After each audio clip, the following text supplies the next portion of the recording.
अस्सलाम वालेकुम फ्रेंड्स। 06 का फॉल्ट अगर आपके सोलर इन्वर्टर पे आए तो इसका मतलब है कि output voltage are too high, यानी कि जो आउटपुट वोल्टेज हमें 220 या फिर 230 या 240 मिलने थे वो उसकी रेंज से ज़्यादा मिल रहे हैं, तब ये फॉल्ट आता है। जब ये फॉल्ट आए तो आपने सोलर इन्वर्टर को फौरी तौर पे सर्विस सेंटर ले जाना है।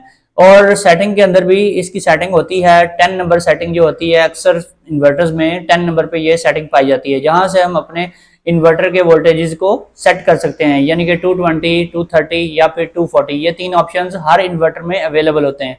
तो अपनी मर्जी से सेट कर सकते हैं, लेकिन जब अपनी मर्जी से सेट करते हैं किसी भी रेंज पे तब ये 06 का फॉल्ट नहीं आता।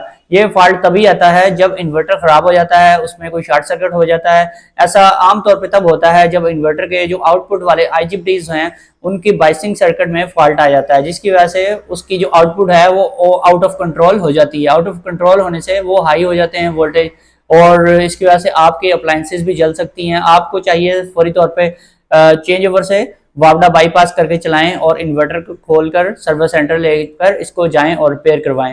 दोस्तों वीडियो पसंद आई है तो चैनल को सब्सक्राइब करें। फिर मिलेंगे एक नई वीडियो के साथ। ओके, अल्लाह हाफिज।